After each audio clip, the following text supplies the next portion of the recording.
Pemirsa, 2 tahun perang merubah kehidupan warga Gaza menjadi perjuangan bertahan mencari makan dan obat-obatan. Warga terus mengungsi walau tak ada tempat yang benar-benar aman.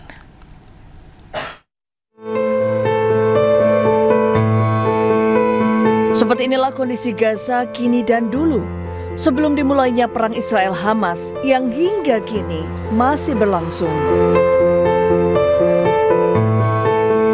Jalanan Gaza yang dulunya ramai berubah menjadi pemandangan suram, kehancuran, dan kematian.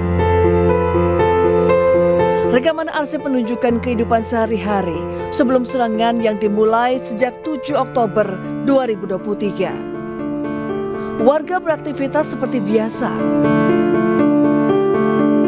beribadah dengan tenang, dan berlibur di pantai bersama keluarga.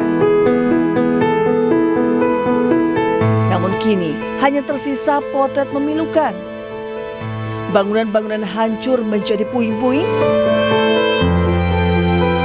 Warga terus mengungsi walau tak ada tempat yang benar-benar aman. Angan-angan masa depan berubah menjadi perjuangan bertahan, mencari makan dan obat-obatan. Sejak dimulainya perang di Gaza, tercatat lebih dari 67.000 warga tewas dan 169.000 lainnya terluka. 2 tahun genosida di Gaza, Hamas dan Israel akhirnya sepakati gencatan senjata di Gaza. Sebelumnya, tarik ulur perjanjian Hamas dan Israel terus terjadi.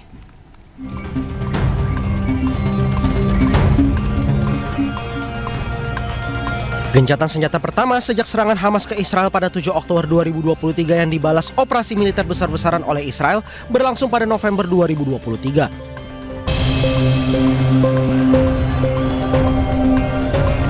Gencatan senjata berlangsung selama 4 hari kemudian diperpanjang selama 2 hari. Dalam gencatan senjata ini disetujui pelepasan sandera di kedua belah pihak. Setelah gencatan senjata pendek itu, negosiasi terus berjalan dengan banyak batu kerikil. Akhirnya pada Juni 2024, PBB mengesahkan resolusi Dewan Keamanan yang berisi gencatan senjata selama 42 hari, pelepasan sandera di kedua belah pihak, serta pertukaran jasad dan normalisasi kondisi kemanusiaan di Gaza. Resolusi DKPBB baru dijalankan pada Januari hingga Maret 2025. Israel dan Hamas sepakat gencatan senjata dan pertukaran tahanan untuk mengakhiri perang selama 15 bulan. Selama 42 hari gencatan senjata, ratusan warga Palestina yang ditahan di Israel dilepaskan. Demikian juga Hamas yang melepaskan sandera warga Israel.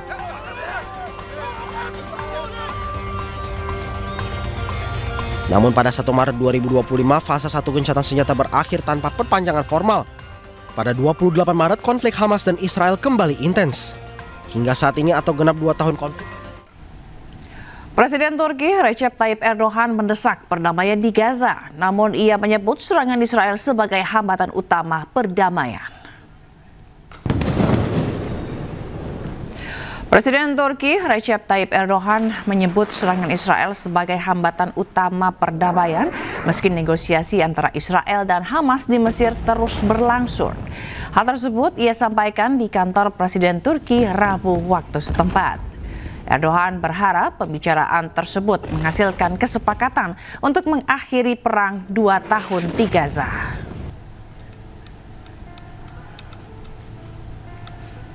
Filistin Direniş Örgütü Hamas, Sayın Trump'ın barış planına son derece müspet cevap vermiş, böylece barış iradesini çok net ortaya koymuştur.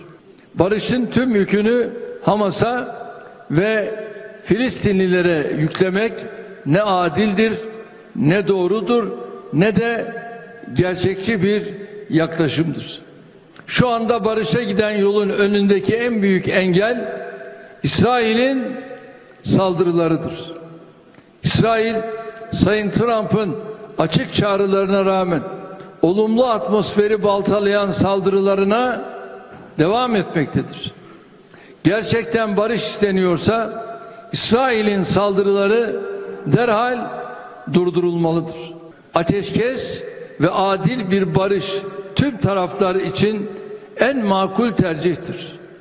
Bugün Şarm El Şeyh'te yapılan görüşmeler kritik önemlidir.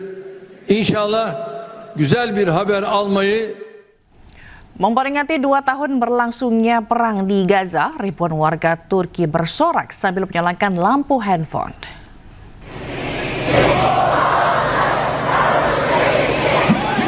Ribuan massa pro-Palestina berkumpul di Diyarbakir, Turki. Dalam aksi demonstrasi yang berlangsung di malam hari ini, mereka bersorak sambil menyalakan lampu telepon genggam, meminta agar genosida di Gaza segera dihentikan. Terlebih sudah 2 tahun lamanya Israel membombardir Palestina. Memperingati 2 tahun genosida Israel, gelombang aksi dunia untuk Gaza terjadi di Berlin, Jerman. Petugas kepolisian sempat bentrok dengan para demonstran yang menolak meninggalkan area tersebut.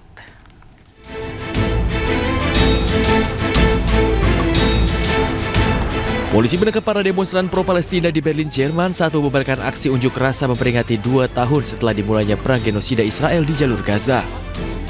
Polisi mengepung kerumunan pendemo yang terlihat meneriakan yel-yel sambil berpegangan tangan.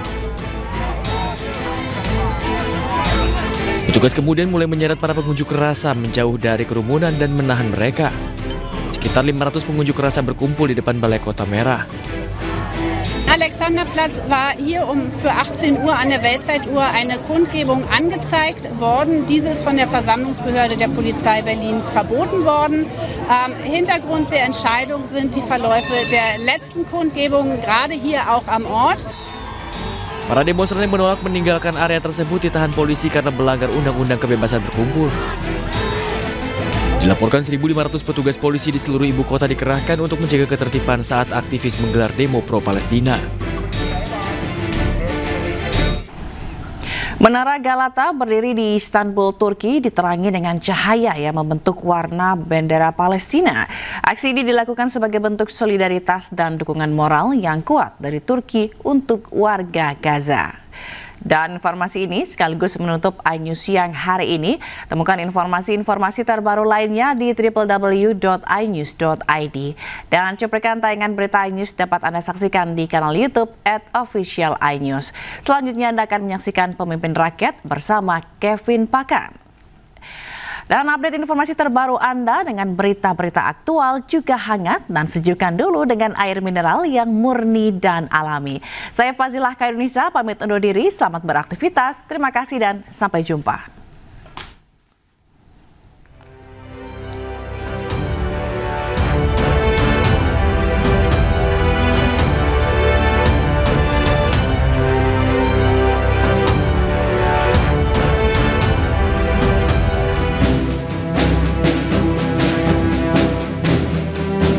Menara Galata yang ikonik di Istanbul, Turki diterangi bendera Palestina. Aksi tersebut sebagai bentuk solidaritas saat dunia memperingati 2 tahun genosida Israel di jalur Gaza. Warna bendera Palestina hijau, putih, merah, dan hitam membalut bangunan bersejarah tersebut. Pemandangan simbolik ini menarik puluhan warga Turki dan wisatawan untuk berkerumun di sekitar menara. I think the flag today being projected on Galata Tower is a strong message to the world that Palestine is not alone, and we are echoing their voices, and we demand end to their suffering that is being inflicted. It's completely inhumane. Acara penerangan Menara Galata ini diselenggarakan oleh Kementerian Kebudayaan dan Pariwisata Turki. Langkah ini merupakan wujud nyata kepedulian kemanusiaan pemerintah Turki terhadap penderitaan yang dialami rakyat Gaza.